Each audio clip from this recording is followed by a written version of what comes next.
Welcome back to the Content Swap Podcast. You are joined by Parker and Aaliyah. And if you are new to the Content Swap Podcast, this is a podcast in which we assign each other a piece of content and engage with it for the week, and then we reconvene on this podcast and share our thoughts and a little bit of fun facts. Before we dive in, we always like to provide a little news life update, so go ahead and take it away. What is new with you this week? Hold on. I get these headphones from around my neck. Typically I come to the podcast with like nothing. I'm always like, I didn't really engage with much this weekend, and I don't know how it's happened. I don't know where I found the time, but I engaged with a lot. So to start off with, I have a list because I've been documenting so I don't forget. I also wrote a list for my update. It's like, have we been working this week? Right. Have we been doing what we should be doing? Right. Maybe not. Because I don't know how I managed to get all this done. But you had seen Killers of a Flower Moon or of the Flower Moon? The Flower Moon. Killers of the Flower Moon. I really wanted to see it, but at the time when you went to see it, like things just like weren't working for me, and I just couldn't manage to do it.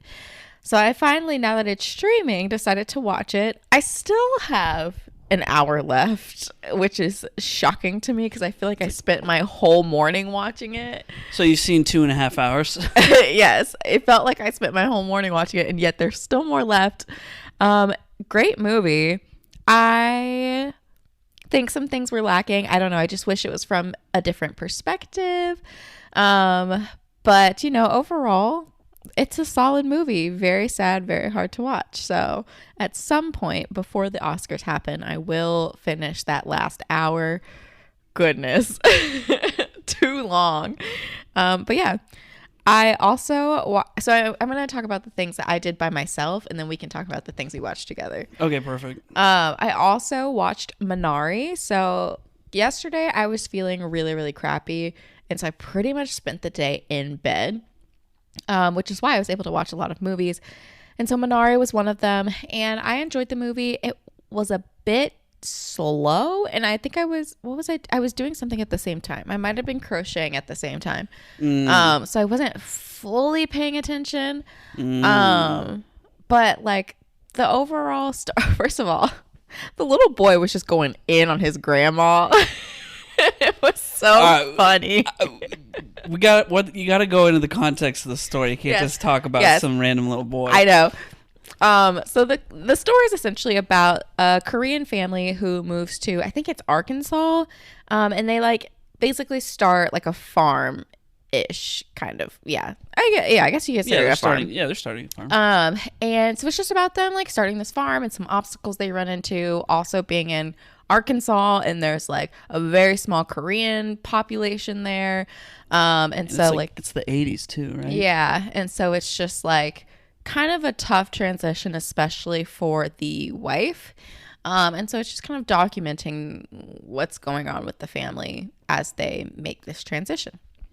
But yeah, they have a son who's the youngest. They have an older daughter who's probably like 9, and they have a young son who's probably 5, 6, maybe.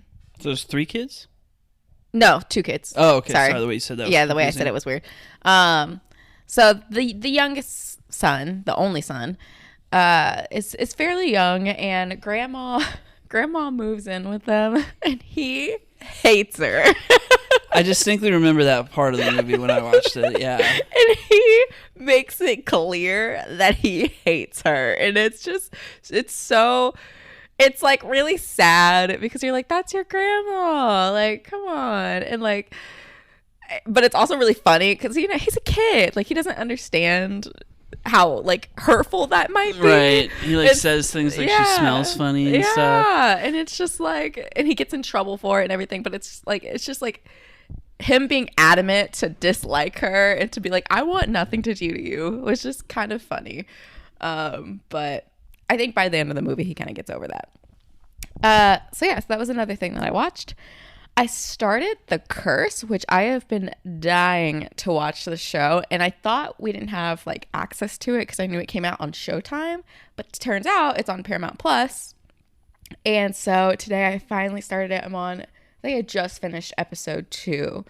And it's quite the interesting show. If you haven't heard about it, it's a A24 show. Basically it's got Emma Stone and what's the comedian's name? Nathan Fielder, yeah. They are like house flippers, and they are basically creating a HGTV show. But what they're doing is basically gentrifying a place. However, they're very adamant that they're not gentrifying, and they're trying to make the show look like they're all about philanthropy and like providing jobs for the locals and like building sustainable houses. And then with the money they make from these sustainable houses, subsidizing like people's rent so that they don't have to pay these rent increases and they can stay in their homes and things like that.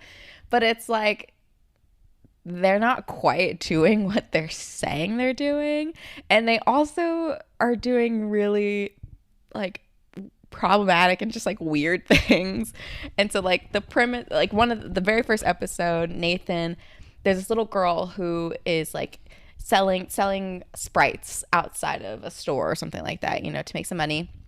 And so I guess it's the producer or the director of the show is like, hey, why don't you give her some money? We'll film it, because that'll be good content for the show. Oh, yikes. Yeah, and so he only has a $100 bill, so he gives her the 100, and they're like, great, we got the shot, and he takes the 100 back. He's like, hey, can I have that money back? I'll give you $20, but I just need to go get change. And she's like, but you gave me this 100. What are you? No.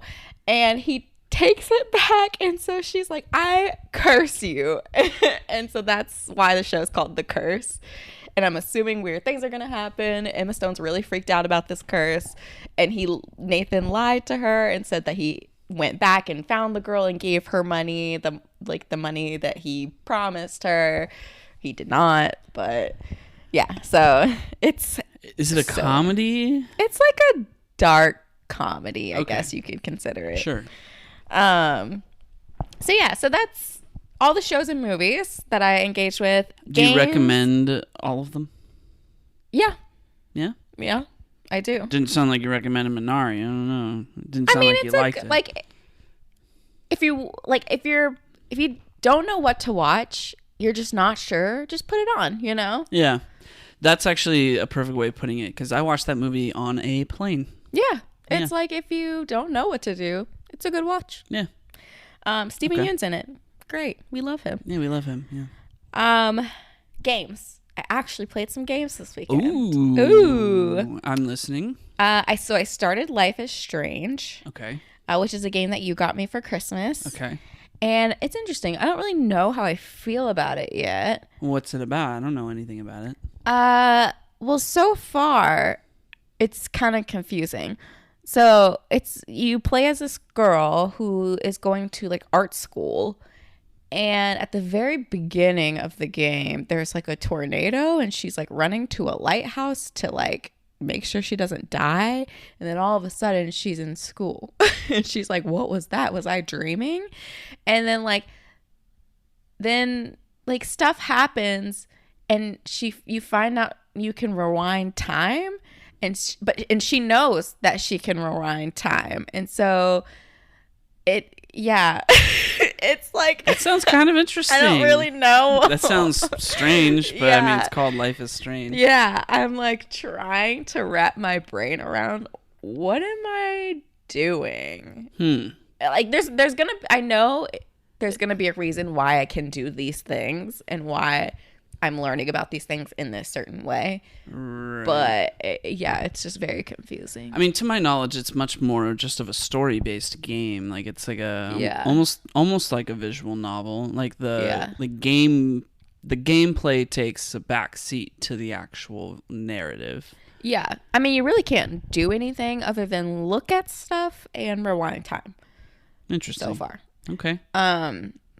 So interested to keep playing and see what it's about. I think when I think of a cozy game, I don't know that I would label it cozy. Okay. But interesting nonetheless. When I got it for you, I had a feeling like maybe it wasn't quite cozy in the way that we would properly define a cozy video game. But I was trying to think outside the box a little bit. No, I mean, it's still a type of, because you'd also know that I love like puzzle games or like trying to figure out something within a game. And I think this is kind of like that. It's like the things that I can look at seem like they're kind of like clues, but like I won't know what they mean until later, if that makes sense. Okay. So I do like that aspect. A little bit of detectivizing. Yeah, because I had that dream, and then I was like, once I was back in the class, or that dream, whatever, however the beginning started, where it's like she's about to die because there's like a big tornado or whatever. Right. So that happened, but then as I was looking around the classroom, I went to this bulletin board because she's in a photography class, and there was a picture of a lighthouse, and then there was like something else, and it was like direct reference to that beginning clip. And I was like, oh, like this is what she dreamt of. Well, dreamt in quotations. It seemed like it actually happened, but yeah. So I was like, oh, that's cool. That like it's a reference to that. Like I need to pay close. It made me think like I need to pay closer attention to the things that I can look at. And there's also this like missing girl poster that's like all over the school. So I'm like, okay, that's gonna come up. That's weird because it's everywhere. So it kind of reminds me of like Little Misfortune, but like without the humor. So yeah. Gotcha. Okay. Well, Little Misfortune's humor is kind of it's dark humor. It's whole calling card, you know. So yeah, I would wonder if removing that element would actually keep me entertained, so to speak. Really, the Little Misfortune humor is A1. No, that's what I'm saying. If you took if you took out the best part, which is its humor, would it still be fun? Oh yeah, I don't know. Yeah. Probably not. So I started that, but then I got tired of doing that and it seemed really dark and heavy. So I started playing Cozy Grove, which is a game that I had bought for like $5. That's not a cozy game, is it? It's absolutely cozy. I'm joking, yeah. I know. I bought it for like $5 before the holiday, and it's actually really cute and I really am enjoying it. So it was a nice palate cleanser after some scary stuff that happened in Life is Strange. Last things, books. So 2 books that I started this weekend. This week, I started this romance book called Done and Dusted. It's a nice little Western kind of romance, very spicy, and I'm listening to it on audiobook, which I do not ever listen to audiobooks because it's hard for me to follow along or like need to visually see it. But I was like, I'm in such a book rut, but I really do miss reading. Like, how can I consume books while I don't have to sit down and read, like without having to sit down and read? So I was like, you know what? While I work, I'll start this book. It's a romance. So like, how much do I really need to follow along with it? And I'm actually enjoying it a lot. But having spicy parts read to you. Oh, this is the audiobook that you've been listening to? I've been hearing you listen to? Yes.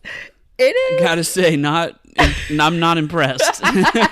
No, you missed the real spicy stuff. I've been in this room while listening to it, and like to hear it verbalized, I'm like, my God. I'm like, can our neighbors hear this? Oh.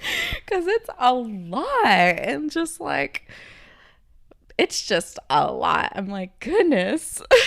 Okay, I have not overheard anything like that. Oh, so. No, you didn't hear the good parts. I will say the parts that I did hear, I was not too impressed with the writing. It seems the writing's whatever. It seems simple, yeah. The writing's whatever, but and it's weird too because you know some of the chapters are from her point of view, the girl's point of view. Some of the chapters are from the guy's point of view, but they like. When it's the guy's point of view and he reads the girl's dialogue, for some reason it takes me out of the book because it just sounds so funny. Oh, when the girl reads the guy's dialogue? No, When the girl reads the guy's dialogue, it's whatever. When the guy reads the girl's dialogue, oh wait, why are they switching voiceover people? Because each chapter is from each person's point of Oh, view. that's weird. Yeah, it's just really funny. They wouldn't. Why would they do it like that? It's just funny because it'll be the guy talks with like a Western accent that's real deep like that, and then he'll read what the girl says. He'll be like, she collapsed in my arms and whatever, and then it'll be the girl's dialogue, and he'll be like, hold me, hold me. I'm like, what? Wait. It's like it's jarring every time I hear it because it just is such a different tone of voice, and it's just funny. Well, that's ridiculous. But it's still good. It's still a good read. So if you're interested in a fun little romance, dive into it. And then last but not least, I started reading Ziwei's book, Black Friend. And so far, I am loving it. Ziwei's so funny. I loved her show. I'm literally so upset that it was canceled. Who is Ziwei? She's like a comedian, but she's known for this kind of like sarcastic humor that like, and what she does is she like interviews people and basically like talks about things like racism and politics and things like that, but in a very like comedic way. And so this book is just kind of like a bunch of personal essays about like her experiences and all sorts of stuff, but very, very funny. And excuse me, sorry, I burped. And also like sad because, you know, the experience of a Black woman's not always the best. So yeah, but I don't know, really good. 10 out of 10 recommend so far, and I'm not that deep into it, but it's like exactly like what you would imagine from her based on if you've seen her show. Nice. Yeah. Cool. I'm into it. Yeah, that was a mouthful. I'm sorry I took a long time. That's all good. How about before we talk about what we both like the movies that I'm assuming you want to talk about that we both watched, I'll give my update, then we can do a combined Go little update at the end. I'm getting a headache, so I'm going to take some medicine. Okay, you do that. And I'll just start riffing. Here we go. So for my end, I went to the movies this week twice, actually. So one of which was one of the movies that we saw, but I also went and saw Godzilla -1 again. I actually saw Godzilla -1 minus color. So it was basically the whole Godzilla -1 movie, but in black and white. And obviously, I still loved it as much as I did the first time, but I gotta say, on repeat viewings, I will probably choose to watch this movie in color. To watch it in black and white did kind of give it this really cool vintage feel, because I mean, it's a movie that takes place in like the 1940s, and the original Godzilla came out in like 1954, and there's just it's just kind of like there's just this air of like, you know, this is one of the oldest film franchises to ever exist. So for them to do a re-release of this, like, of the best Godzilla movie ever made in the modern era in black and white makes total sense. But yeah, I mean, I guess just for me, like, you know, it was great. But when I'm going to recommend it to people, I'm going to say, well, make sure you watch the one that's in color. But on the flip side, I did see Mad Max Fury Road in the black and chrome edition, which that was just in black and white. I watched that like 2 or 3 months ago, and I thought it was awesome. I don't know if it might have been the bias of like, I just watched Godzilla for the first time like a month ago, and I hadn't seen Mad Max Fury Road in a while. But when I watched Mad Max in black and white, I was like, that seemed like appropriate for the black and white medium, like excellent. But then when I watched Godzilla -1, I was like, no, I would have preferred that in color. So I don't know. So anyway, that's the only movie update I have. I'm going in your order. So next I have shows. I finally finished watching Blue Eye Samurai, and I loved it. No spoilers. I'm not going to spoil anything. Okay. Why would I do that? The only thing getting spoiled is the 2 movies in the title of this podcast. But yeah, no, Blue Eye Samurai was great. I highly recommend it. It's like my favorite show that came out last year, probably. other than The Last of Us in the Bear season 2. But it's, I mean, it was phenomenal. It was great. I highly recommend it. It's on Netflix. It's 8 episodes. I just finished writing my review today, and it's a 5 out of 5. It's great. I can't recommend it enough. It's to summarize one of the final key points that I make in my review. I said it's not often a show comes out where you kind of it captures that unique feeling of like, this is something special, this is really good, and it's going to be a big deal. Like when you watch Avatar: The Last Airbender for the first time, or like Game of Thrones or Breaking Bad, like those truly great high level shows. I feel like I felt that when I was watching this. So highly recommend, go check it out. On the gaming front, let's see. On the gaming front, I've still been playing that Prince of Persia game. I will keep playing it. That's, I'm enjoying it. It's fun. But what I really want to talk about is I did not expect this. I was not going to play this game. I just kind of was going to view it from the sidelines or something. But Like a Dragon Infinite Wealth came out on Friday. And it's from the Yakuza series. So the Yakuza games have been coming out for the last like 20 years. And they're made in Japan, and they're never actually called Yakuza in Japan. Yakuza is just like the marketing name that they chose for the West 20 years ago. So like in 2020, they came out with a game called Yakuza Like a Dragon, and that was actually like Yakuza 7, I think. And then they basically just changed the name of the series to Like a Dragon after that, which is a little confusing. It's almost like a Fast and Furious situation, you know? But yeah, so this one's called Like a Dragon Infinite Wealth. And it might seem like it's Yakuza Like a Dragon 2 because it's got like a new protagonist and everything. Like the main protagonist of like Yakuza's 0 through 6, I say Yakuza 0 because that's a game that takes place before Yakuza 1. But it may look like it's just Yakuza Like a Dragon 2, but it's actually like Yakuza 8, which is to say that it's like following the same continuous storyline throughout this entire series. I have not followed the storyline, but from what I've heard, this game is kind of like almost like an Avengers Endgame level game of like it's taking a lot of different characters from throughout the franchise and putting them all in one game. But at the same time, like, this is my first time playing any single one of these games, and I'm not entirely lost. It does a very good job of like keeping you up to speed for a first-time listener or first-time player who doesn't have the context. It's like it's telling you the context of all of these things so that you don't have to be lost throughout the experience. But what I really like about it is that it's an RPG, so it's got like turn-based combat and all of that, but it takes place, it starts out in Japan and then it moves to Hawaii, and it's like the characters are animated to look like, you know, a little bit more realistic. They're not like anime characters, so to speak.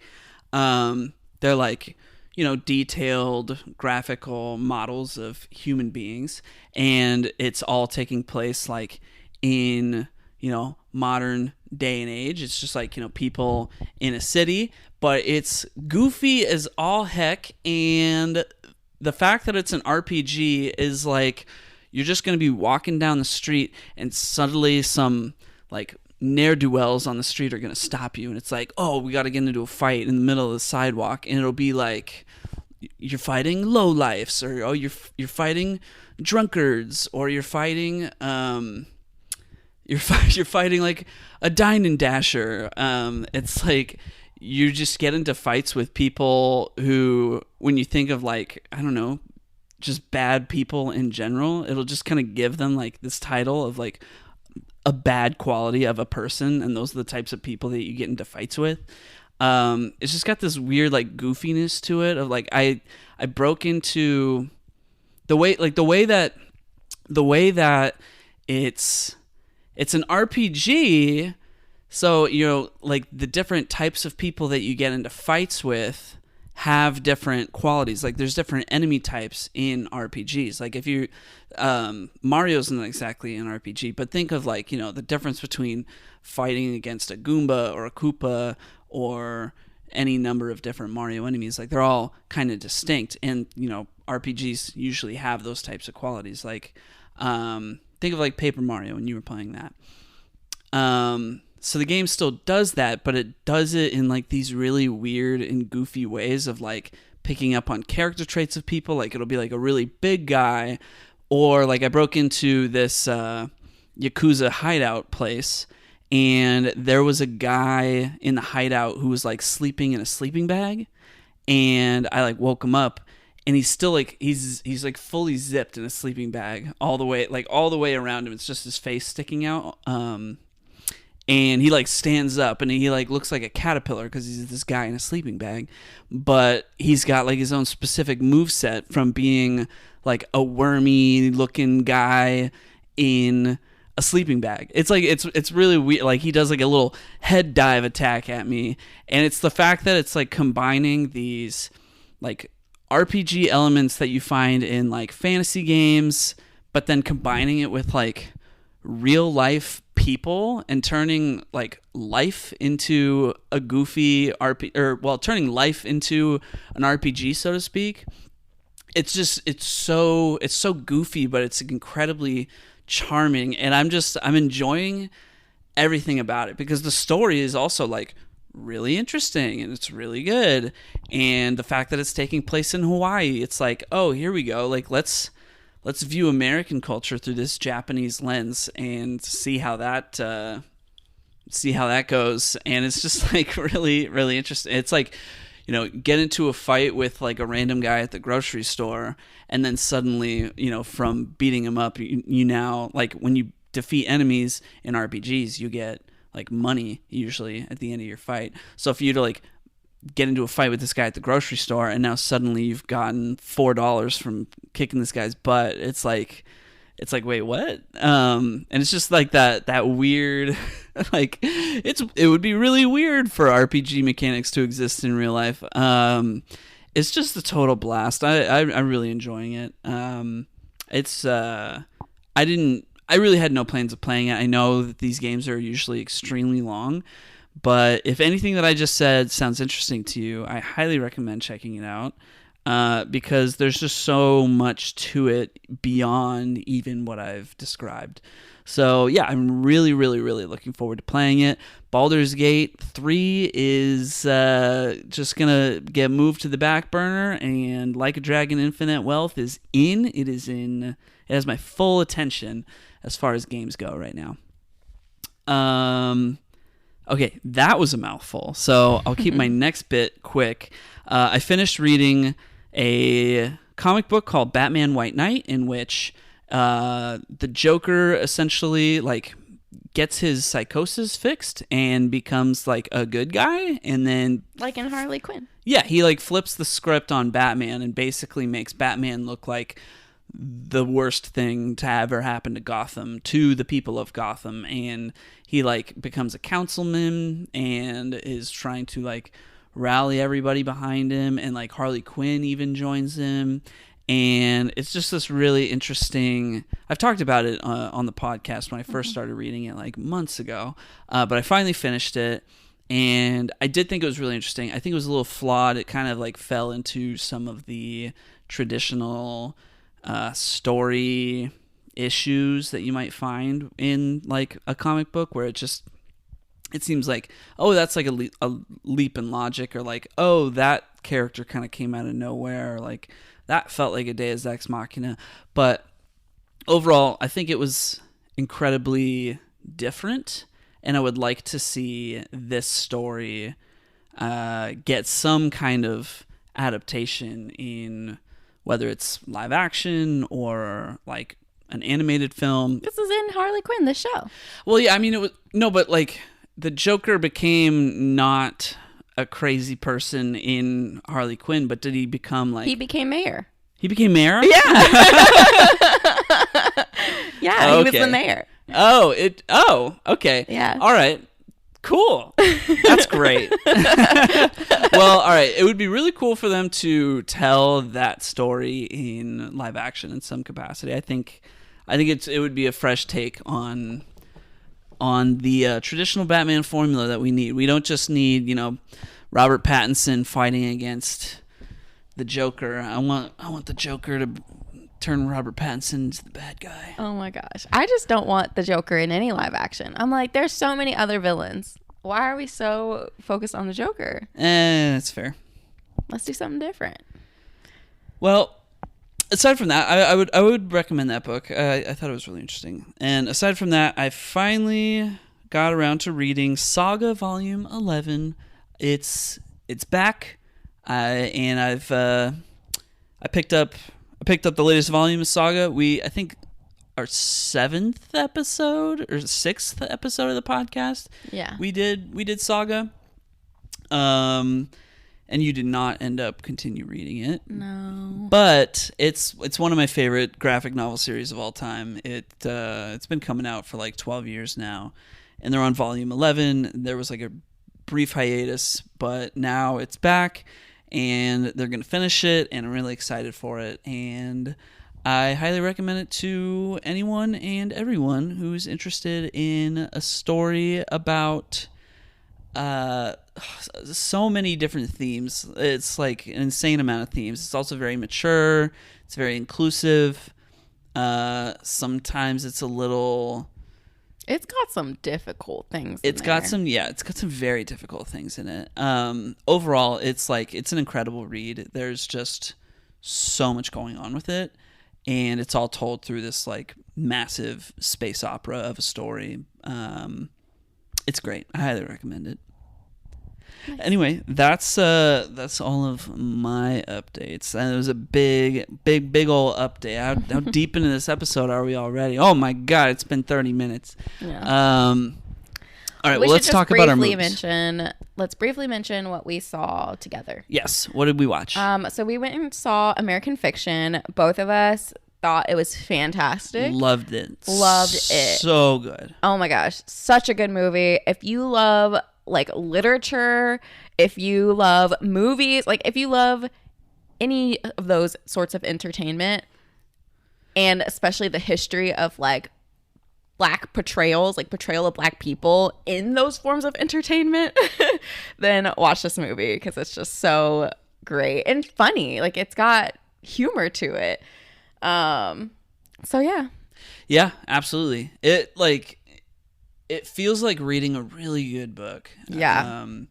It feels like I'm in English class again, but in like a fun way. Yeah. And just the amount of nuance and discussion that the movie brings up just within itself, like not even in the discussions that you might have with people about the movie, which are sure to be fruitful and lengthy and amazingly, well crafted and detailed. The movie itself is like it feels like I'm in English class watching the movie, like analyzing it and having like engaged in this discussion. Yeah, and it gives multiple perspectives. Yes, in the movie, it's great. Yeah, fantastic. We also we've kind of been going through and watching all the movies that are nominated for Best Picture. Yep. So we also watched Past Lives, which is a romance about these two Korean friends who grew up together but then eventually get separated because the woman named Greta, when she was like, I don't know, in elementary school, her and her family immigrate to Canada. Yeah. And then she ends up moving to New York once she goes to college. And so, they just... Her name's actually Na Young, and then she changed her name to Nora. I couldn't remember what Greta her name was. is the actress's name. Didn't I say the actress? Yeah, I said Greta is the... Did I not clarify that it was the actress? No. Oh, my bad. My bad. Well, you said, I was like, this woman Greta... Oh, I'm sorry. I meant to say played by Greta. Greta Lee. Yes. But yeah, it's essentially, they become distanced from each other. They kind of lose contact with each other. And then when they're in college, reconnect over Skype. And yeah, they kind of like live their lives in two separate places, Greta Lee's character gets married, but then her friend comes to visit her, and it's like, oh my gosh, like this was her first love. Like, what's gonna happen now that they haven't seen each other? They haven't seen each other in so long. They never even had the opportunity to explore what it could be, what it could have been. Yeah, and so it's a great romance. I don't typically like pure romance movies because I think they can all be very cheesy, and I think with rom-coms that's like part of the fun is like that it's so dumb and silly, but with romances, like, yeah, it's a little too much and I just can't do it. But this is a really great one. Yeah, no, I mean it's like romance drama. Yeah, it's pure romance. I wouldn't even call it drama. It just feels like reality. Yeah. Like, it's not dramatized in any way. It feels very like down to earth. Like, it feels like I'm literally just watching something that happened to some people. Yeah. In real life. Yeah. And it's like it's heartwarming and heartbreaking and sad and happy, like all at the same time. Yeah. Yeah. So yeah, really great watch. I'm glad we watched it, and check it out. Absolutely. All right, so with that said, shall we dive into this week's content? Yes. All right, let's do it. Who's up first? I think you are. Oh my gosh, the OC was first, right? Last time? Oh, it was. Okay, so I'm talking about Patch Adams first. Yes. Okay. So this week, I was assigned Patch Adams. It is a 1998 film starring Robin Williams. It tells the story of a man who, after a stint in a psychiatric ward, comes to realize the amazing sense of fulfillment that can be found in the simple act of helping other people.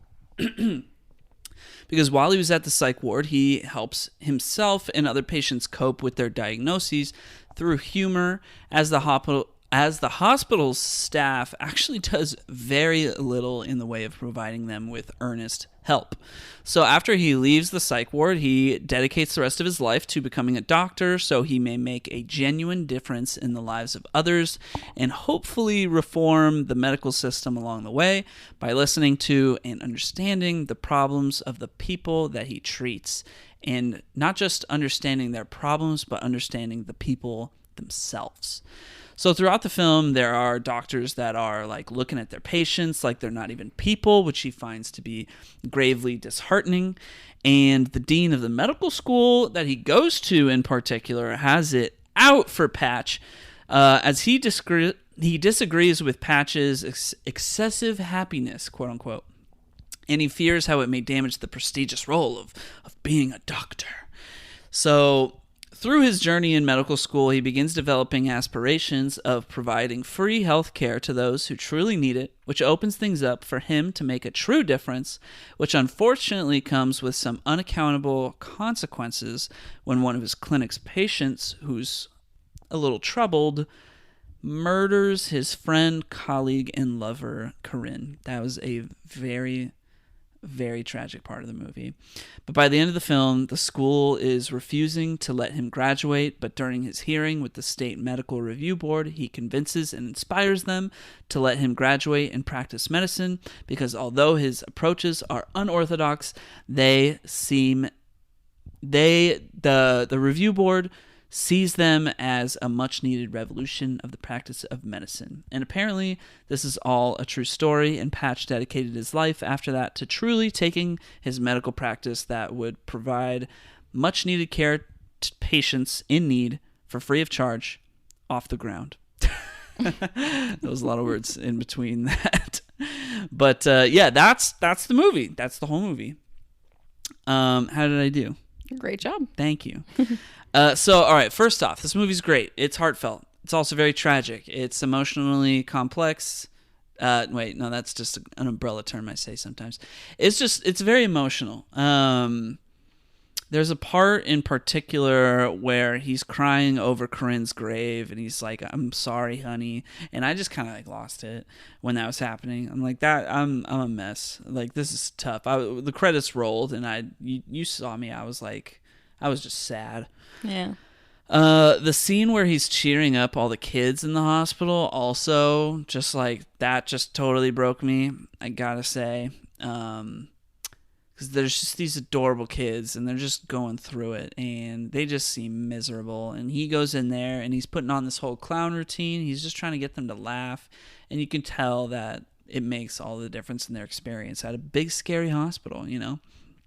I do got to say, though, there is a part at the end of the movie where all the kids come into his hearing and they put on red noses on. Like, yeah, they put red noses on as kind of like a wink to, you know, the whole like clown routine he did. And everybody's smiling and laughing and the music is playing and it's supposed to be all heartfelt. And I just got to say that part was a little cheesy to me. It was a little on the nose. I can't. But overall, like, yeah, it's great and heartwarming. It's also very clearly like not a perfect movie. I was left with like so many questions about like how he was able to get away with some of the things that he did. Who was he before he went to the psych ward? How was he paying for medical school? That kind of stuff. But overall, like, it's a great movie. It has this, not weird's not the right word, but it has this like, it feels like it's trying to capture the air and energy of the Shawshank Redemption in a way, which I guess works for it. I just kind of wish I had felt something different than that. I mean, it works, but like the Shawshank Redemption is like the highest rated movie on IMDb of all time, for how it I guess flips a positive out of a negative. And this kind of feels like that, but and it didn't feel as authentic, I guess. But it's a great movie. Highly recommend it. Yeah, That's fair. It'll make you sad. Yeah. Anything else before I dive into facts? Well, what do you think about this movie? I enjoyed this movie. The first time that I saw it, it made me really sad. I watched this, honestly, I watched this my freshman year, and at the time I had aspirations of being a pediatrician. And so I don't know, I just like felt really inspired by it, and yeah, I don't know, I really enjoyed it. Clearly I did not become a pediatrician. Yeah, what happened to those aspirations? I failed chemistry and was like, I cannot do this. So it goes. Yeah, so switched to psychology, which is still relevant, you know, to this movie. But yeah, I don't know. I just really enjoyed it. I love Robin Williams. He's fantastic. He always just like puts a smile on your face when you see him just do the silliest things. And so, yeah, I don't know. It definitely feels like he was made to play this role. Right. Like if anybody else had played the role of Patch Adams, it wouldn't have worked as well. Yeah. Because it just feels like Patch Adams is Robin Williams. Yeah. Yeah. 100%.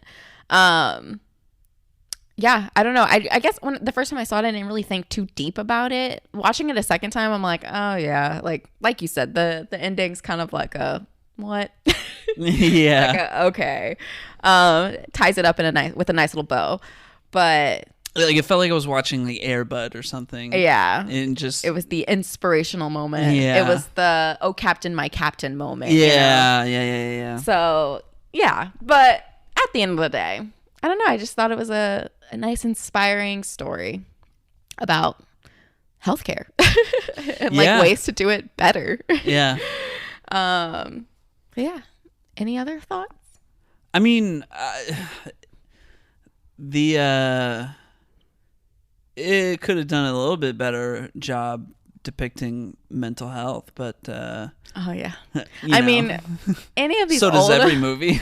Any of these older movies, especially these older movies that depict mental health, it's never the best depiction. Yeah, but I did appreciate what I really liked, this like old man that he met when he was in the psych ward, who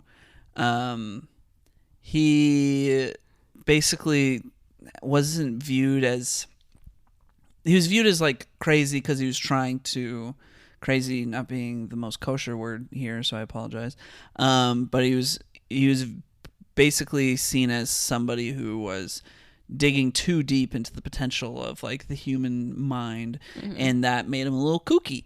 But then there's this really great scene where he and Patch Adams are talking, and because every time somebody new comes to this place, he puts up 4 fingers and he asks people, how many fingers do you see? And they say 4, and he goes, idiot.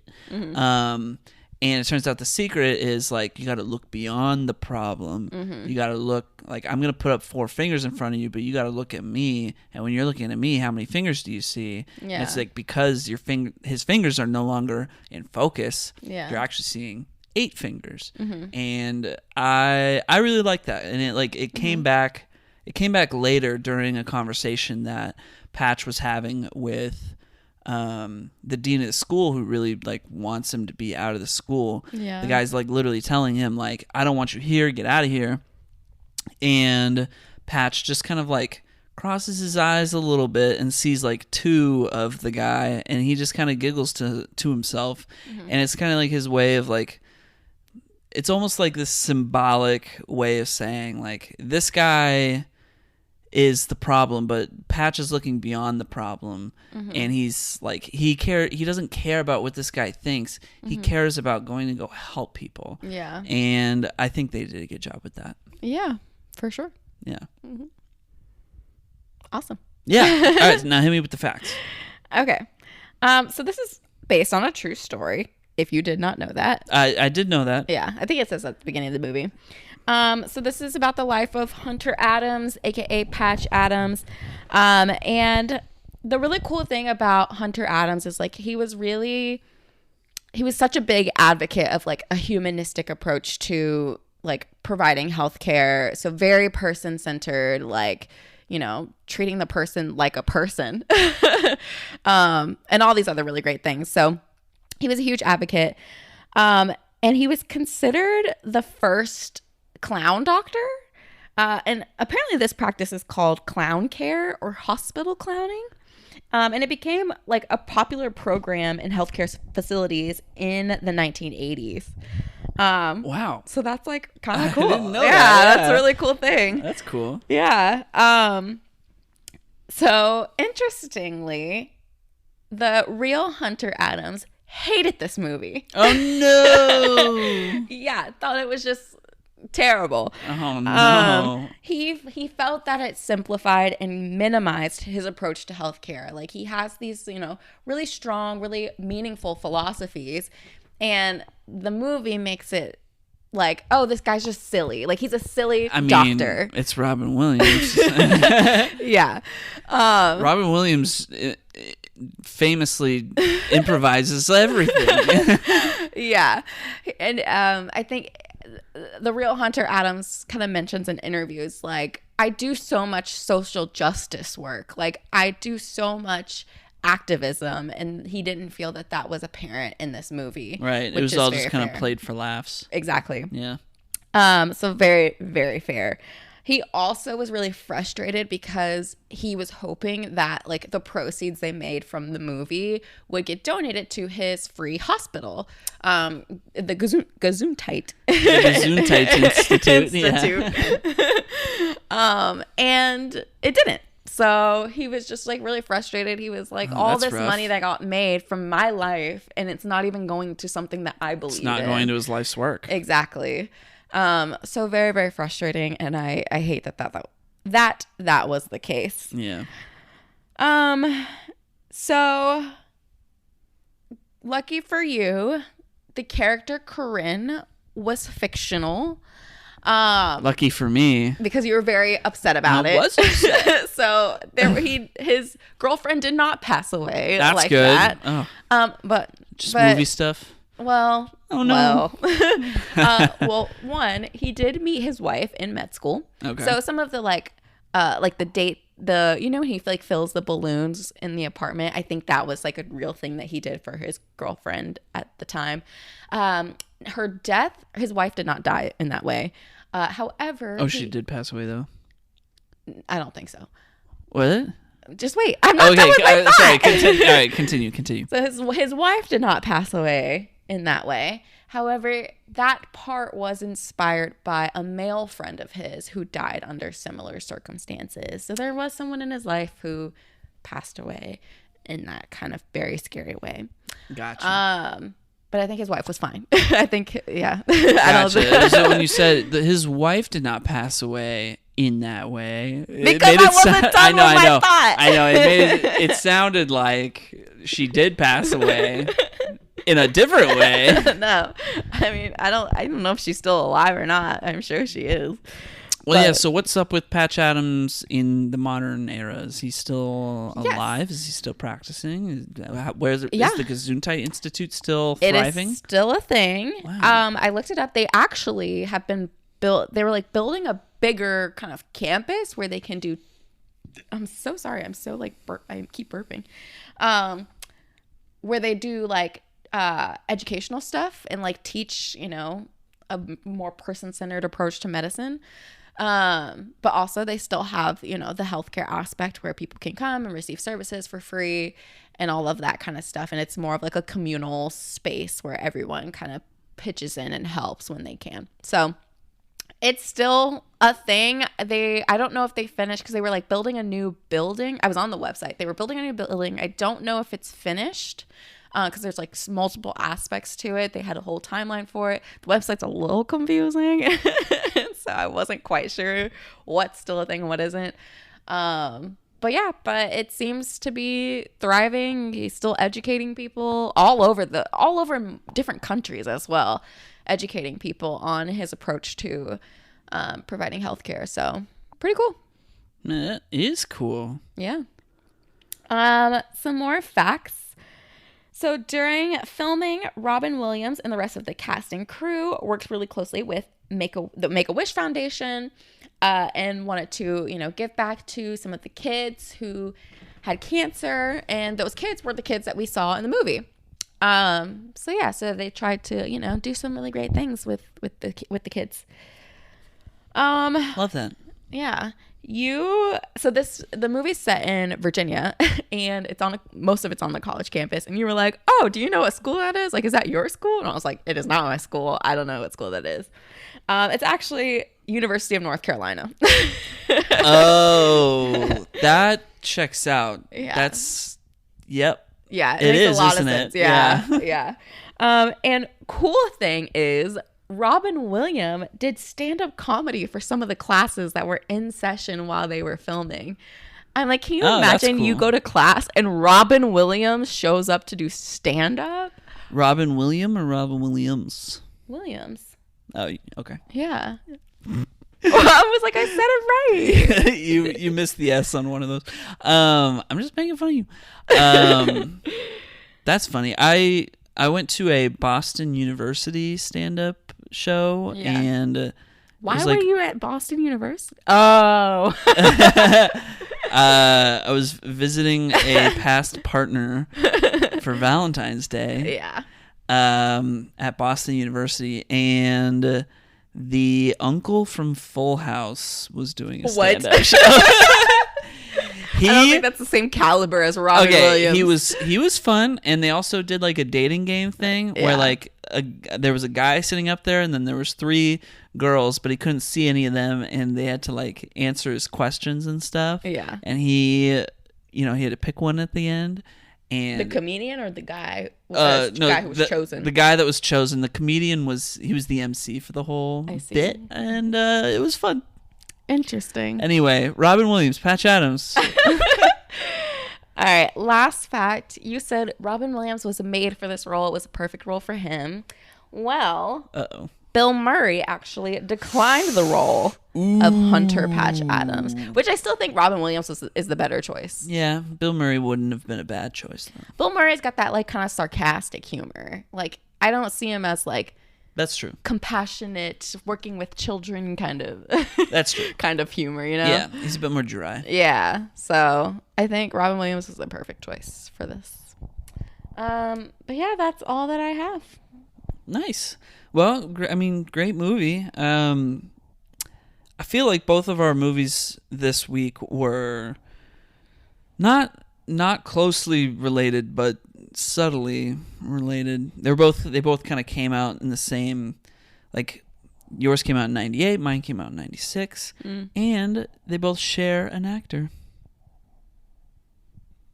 Yeah, I'm not going to tell you who. I'm going to tell you later. Okay. After we talk about my movie. Yeah. I can't. I'm trying to like think back and I can't think. Okay. Are we ready to dive into it then? Yeah, let's do it. All right. So I was assigned Fargo, which you said came out in 1996. Is that correct? Yeah, that is correct. Okay. So this is a story about a man named Jerry, played by William H. Macy. And he hires two criminals to kidnap his wife and ask his wealthy father-in-law for ransom. So his goal here was for his father-in-law to give him this large sum of money that he would then take a portion of it to pay to the kidnappers and keep the rest for himself to pay off some debts that he had. However, it is important to know that this man is an absolute idiot. Incredibly incompetent. So incompetent. And his plan like immediately falls to pieces. It is just terrible. So throughout the movie, the kidnappers end up killing multiple people. And a wonderful detective named Marge, played by Frances McDormand, Queen, is like piecing together the case flawlessly. She's got it all figured out the moment she saw a little footprint in the snow. Fantastic. And by the end of the movie, the kidnappers are dead and Jerry gets arrested. And so, yeah, that's the movie. There's a lot of, things that happen in between, a lot of back and forth. It all takes place in Minnesota. Yeah, so we get a lot of, oh, geez. Oh, geez. Yeah. The word yeah was said 179 times. Because that's just like their response to everything. She's like, yeah. So that's the movie. Overall. Go ahead. Overall, I loved it. Yeah. I thought it was so funny. I love the accents. Love them so much, the Midwestern accents. I loved Marge so much. I'll say this in a second. Just fantastic. Great. All the actors were wonderful. Questions that I have is, go ahead. Is the wife alive? The wife who got kidnapped. It was unclear. At one point we see her on the ground, kind of like knocked out, it looks like. But I was like, was she dead? Was she just knocked out? I don't know. Well, so why are you asking because it said that the movie was based on a true story? No, I'm just asking based on what little information I was given from. Well, okay. Well, in that case, like, what do you think? I'm guessing she's still alive.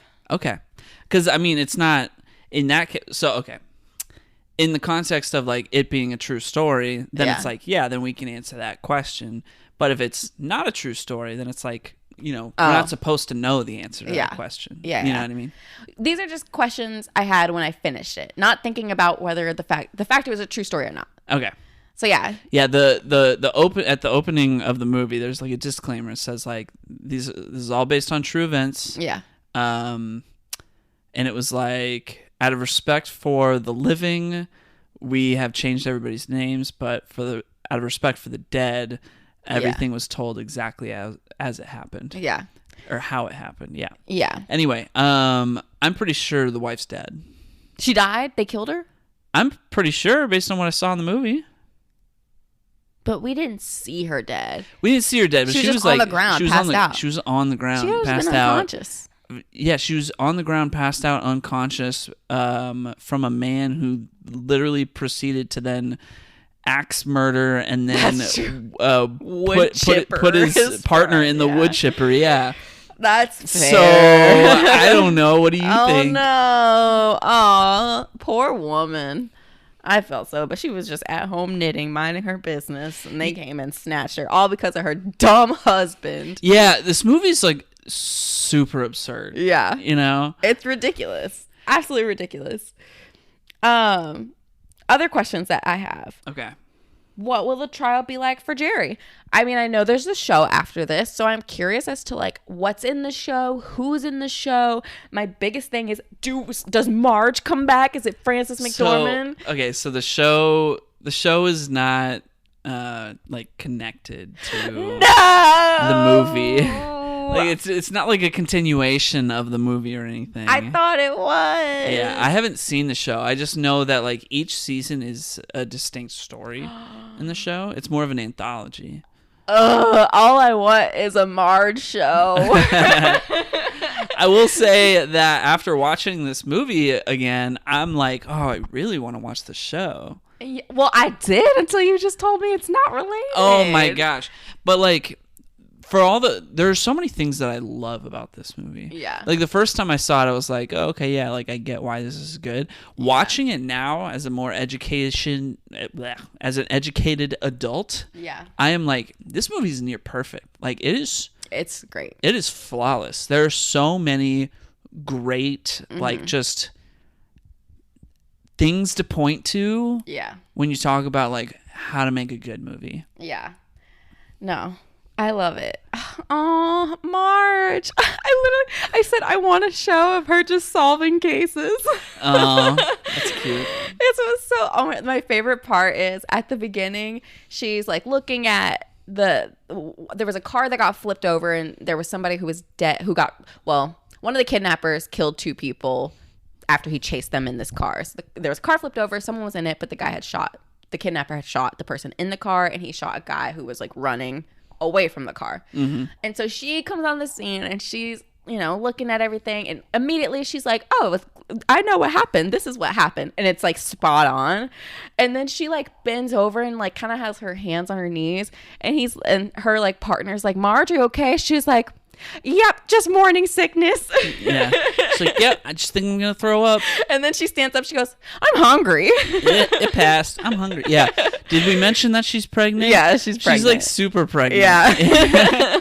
Which like makes her even more of like the coolest person. Because she was like at the very end when she, comes across the stolen car that the kidnappers have and she realizes, this is where the kidnappers are, and she just goes right up there even though she's pregnant with her gun, like what did she say, like I don't even know what she's she just said. Like, stop, police. Yeah, she's like, put your hands up or whatever. And I'm like, girl, the guts you have. Not a care in the world. She's like, I'm gonna get him. But yeah, last question I have is, what was up with Mike?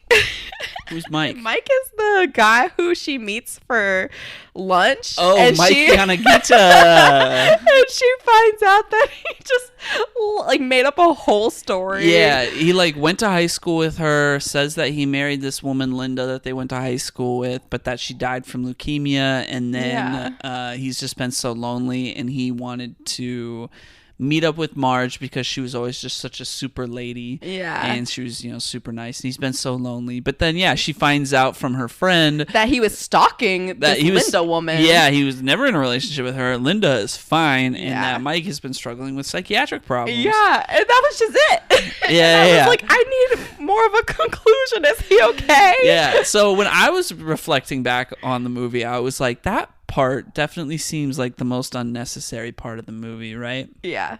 But then I was thinking to myself, like, oh, well, maybe it's in there to support this idea that, like, how much of a super lady she is, and that even though this guy's being, like, kind of creepy, she's still, like, really nice to him. Yeah. And he remembers her as being, like, this awesome person all the way back to, like, high school. And now she's, like, I don't know, in her late 30s or 40s. Yeah. Or early 40s. That being said, I do have some actual notes on that. So one person wrote on IMDb Trivia that the purpose of that scene is to... It's like to throw people off and make her, or throw Marge off and make her think that maybe he did it. It's to... No. It's to show... Well, one, they actually... Okay, wait. One, the directors said that they wrote it in to show her life outside of the case and outside of her marriage. Because otherwise we don't get that at all in the movie. But also, I read... Somebody wrote on the IMDb Trivia that the Mike Yanagita scene is often considered one of the most pointless scenes in cinema history. But then they say, but it's not, because her discovery that everything that Mike told her was a lie ultimately leads her to investigate Jerry further, because she goes to where Jerry works at this car dealership, and he's lying through his teeth, and it's like pretty obvious. And so the scene is meant to kind of inform her, like, yeah, people are maybe lying straight to your face, and you're not even realizing it. So maybe go check out that Jerry guy again. Yeah, that's fair. So for it serves like a dual purpose. So under that argument, it's like, you know what? It's not unnecessary. Yeah. Although on the surface, when you see it, it's like, what is the scene doing here? I mean, even if it was, I loved it. I loved it so much. I was like, oh no, Mike. Oh no. Oh jeez. Oh jeez. Yeah. I thought that was wild. I was like, no, poor Linda. But yeah. So I enjoyed that little random bit. Yeah. Anything with more Marge. Oh my gosh. Okay. Any other thoughts? No, I don't think so. Okay. Well, all right. Well, buckle up because I got tons of facts. Mm-hmm. So yeah, I thought like this movie is like near perfect. It's the first thing I wrote before I started taking my notes, I just wrote, this movie is like near perfect. It's this perfect blend of absurdity, dark comedy, and like genuinely terrifying violent acts. Yeah. And you know, I was like, it's all based on a true story. Like, how is that even possible? Like, this movie's great. Mm-hmm. Apparently, Tom Hanks also thinks so. He was this was in the trivia. Like, somebody interviewed Tom Hanks, and Fargo came up, and he was like, that is a perfect movie. Yeah. I would watch it again as like my leading up to the holidays movie, like, because it's a wintry movie, you know. Yeah. So it's like December 1st, watch Fargo. Okay. You know? I'm into it. I'm down. All right. Other fun fact: although it's called Fargo, most of the movie doesn't even take place in the town of Fargo. The first scene of the movie takes place in Fargo. They just called it Fargo because it sounded cooler. Because most of the movie takes place in a place called Brainerd. And they weren't going to call it that. So. That's funny. This movie is directed by the Coen brothers, but interestingly, it's also shot by Roger Deakins, he's the cinematographer. That man is an absolute legend. He filmed the following movies as the cinematographer. He filmed Shawshank Redemption, The Big Lebowski, A Beautiful Mind, No Country for Old Men, True Grit, Rango with Johnny Depp, animated chameleon movie, In Time with Justin Timberlake, Skyfall, Prisoners, Blade Runner 2049, and 1917. I've seen like 3 of those movies. All of those movies are bangers. Mm-hmm. And I also can't believe Rango and In Time with Justin Timberlake are on that list. But good for that man. So apparently, a bunch of the actors read a book called How to Talk Minnesotan to nail down their accents. Enjoyed that fact. How do you read a book to learn how to just an accent book? I don't know. Lots of I did like a coach. Yeah, right. Yeah. So Marge has a husband named Norm in the movie, and he's kind of like he stays at home. Yeah. And you know he's like an artist, right? Yeah, he's a painter. He's working on stamps. So apparently Joel Coen and Frances McDormand and the guy that plays Norm, I apologize to that actor for not knowing his name, but he's a great actor and I've seen him on a lot of stuff. They put together a backstory for the characters where Norm and Marge met on the police force, and when they got married, they realized like one of them was going to have to quit. So Norm quit because Marge was the better police officer. Wow. So that's why he doesn't have a job and is painting instead. Love that. Yeah. Other fun fact, Frances McDormand and one of the directors, Joel Coen, have been married since 1984. What? And they are still married. Wow. Yep. He fell in love with Marge like I did. William H. Macy plays the character of Jerry. And Steve Buscemi plays one of the kidnappers. when Steve Buscemi tells William H. Macy's character over the phone, like 30 minutes and we'll wrap this up. The movie ends exactly 30 minutes after that. I love that. That's funny. Apparently, William H. Macy had read for the role twice, didn't hear back, but he knew like deep in his gut that he was the perfect person for the role. So he went to where they had started filming and told them, quote, "I'm very, very worried that you're going to screw up this movie by giving this role to somebody else. It's my role, and I'll shoot your dogs if you don't give it to me." Oh my God. But like he was joking, you know. Yeah. But yeah, they gave him the role. I mean, he was great. Yeah. He was fantastic. Yeah. So Steve Buscemi plays one of the kidnappers, as I mentioned. The other one is played by Peter Stormare. Peter Stormare's character has 18 lines in the movie, and Steve Buscemi has over 150. Because he didn't shut up. He did not shut up. He just talks the whole time. All right, here's a good one. So the movie is in fact not actually based on a true story. That is all made up. They didn't even reveal that to the cast until 3 weeks into filming the movie. So they revealed that they wrote that disclaimer at the beginning of the movie so that the viewer would be more willing to suspend disbelief in the story.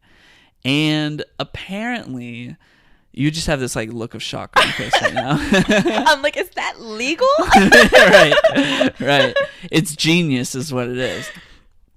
Apparently, the fact that they added that disclaimer at the beginning caused some people to go to Minnesota.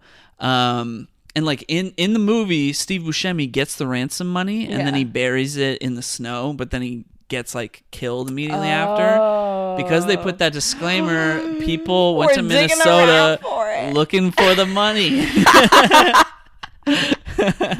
Or so the urban legends say. Oh my gosh, the freaking like mayors and stuff are probably like, oh. Yeah.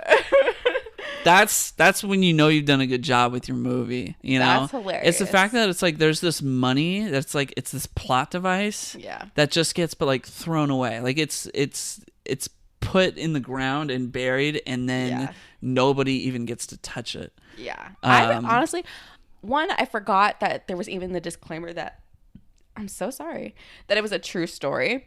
But two, I also forgot that he buried the money and like they both end up dying. I didn't even think about that. Yeah. Well, one of the kidnappers doesn't die. He just gets shot in the leg by Marge. Oh, I thought she killed him. Nope. He got shot in the leg, and she gave him this whole speech at the end, like, oh yeah, because why would you even do it? Yeah, he was in her car. So pointless. Yeah. Yep. Right.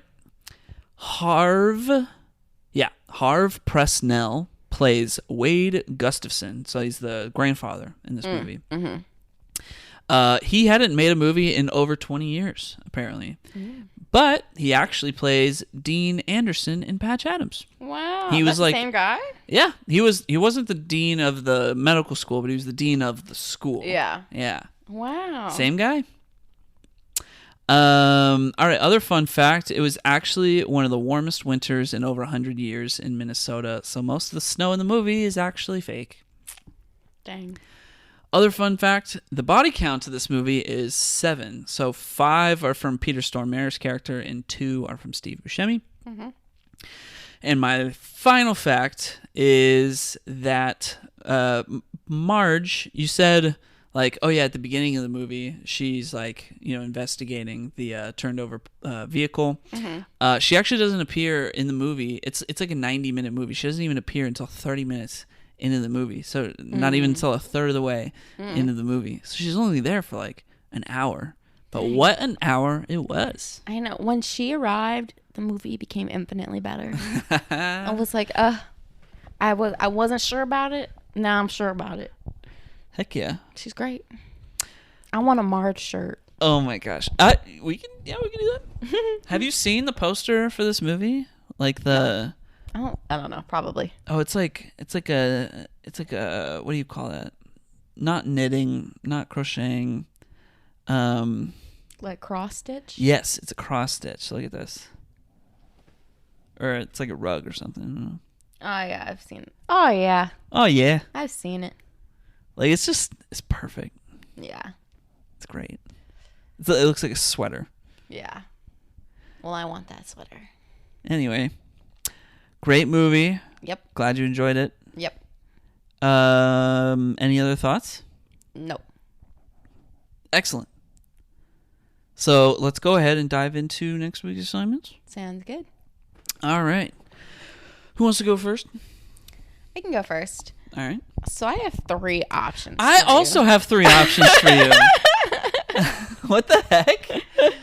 Why are we on each other's wavelength? Like, so every week. What the heck? Yeah, I have 3 options. Because I couldn't choose. Okay. I'd be happy with any of them. I'm going to describe them to you. I was going to do the same thing. I will let you know they are all 3 problematic in their own ways. Okay. So the first one's strange and sort of off-putting. The next one's a 90s teen classic. And then the last one is a contemporary teen film, but probably the most problematic of them all. But an interesting watch. A contemporary teen film that's the most problematic of them all, but an interesting watch. Yeah. And then the middle one was... It's the newest one. It's like the one that came out most recently. Okay. But to me is, in terms of its content, very problematic. Okay. The 90s teen classic is the next newest movie that came out. It's just a teen classic. And then the strange and sort of off-putting one is the oldest one. Gotcha. But yeah, it's just strange and off-putting. I don't want to spoil it anymore. So this is a tough choice because I feel like whichever one of these I pick is going to dictate which one of mine I would want you to pick. Yeah. So how about I describe mine as well, and then we kind of talk it out. Okay. All right. So, okay, one of mine is an anime film. It's like an action film, okay? So it's animated, made in Japan. Yeah. And it's like a high octane, let's put it that way.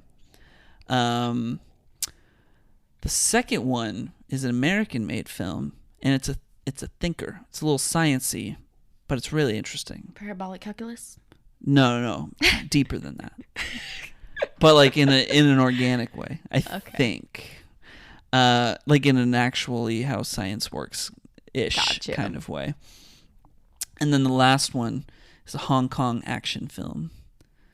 Like a full-on action film. I don't see how... So the anime I would say is less, well, it's action oriented, but it's more high octane is the best word description. What does that mean? I don't know, but it's very appropriate for my film. How do you know if you don't even know what it means? So like if we go with something a little like lighthearted, I would go with like my anime movie. If we're going for like a thinker, like your first movie that you mentioned, I would go with my thinker. My first movie is not a thinker. It's all strange and off-putting. All of these have a romance element to it. They're not they're not thinkers. You just watch the movie.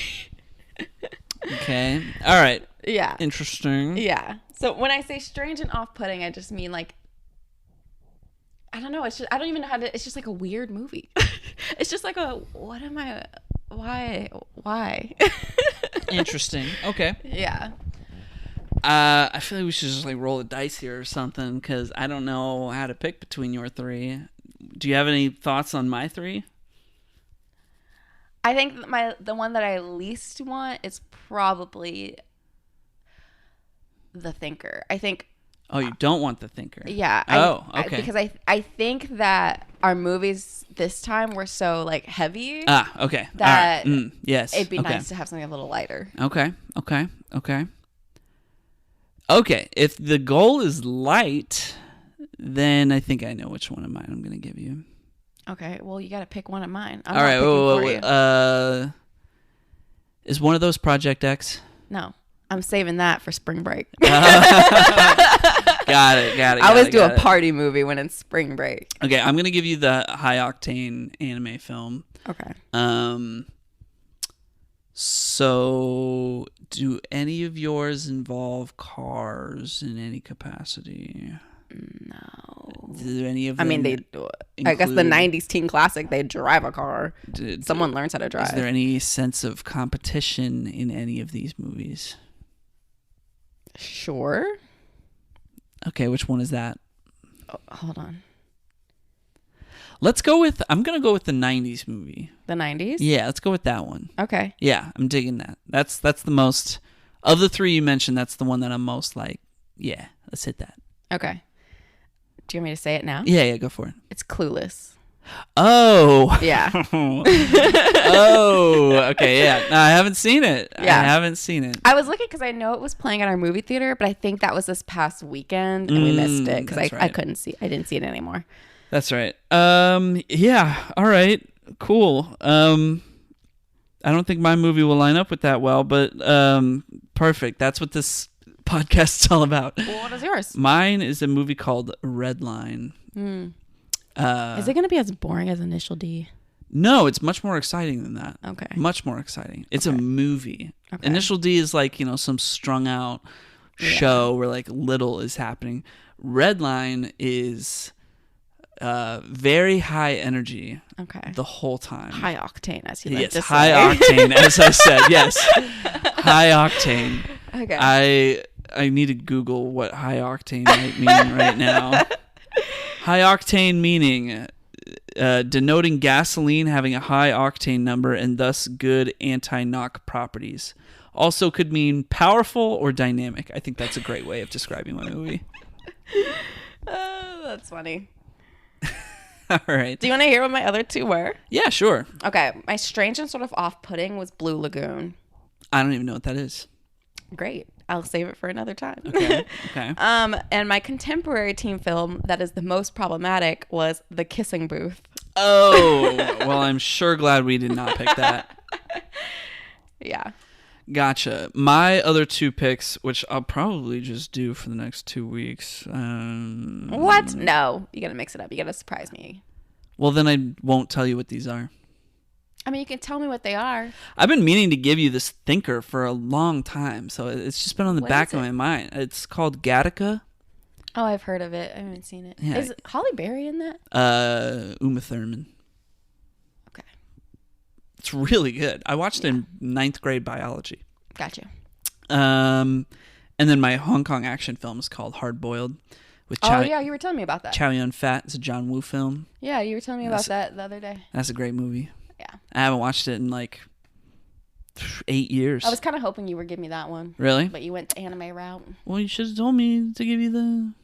I wanted you to pick. I guess that's fair. Yeah. All right. Well, Clueless and Redline, or Clueless and Hard Boiled. Clueless has a scene where Dion learns how to drive a car, so okay. it is car related in some aspects. So Redline is about a big like intergalactic car race. Wow. In space. But it's anime. Notably the whole movie is hand drawn.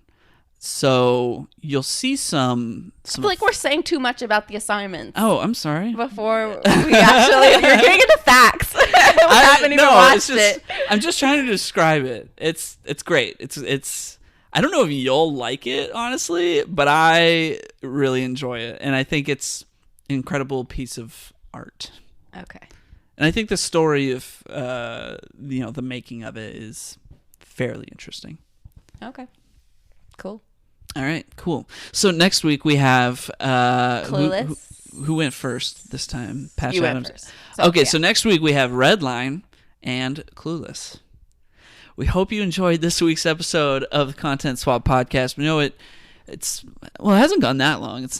We haven't even hit the 90-minute mark, but we might have been a little scattered this time, so apologies for that. It's Sunday night. We're tired. And my head hurts. Yeah, hope you enjoyed the episode. We'll see you next time for a high octane, Clueless episode. I don't know. We got to go to bed. We'll see you next time. Have a great week, and goodbye.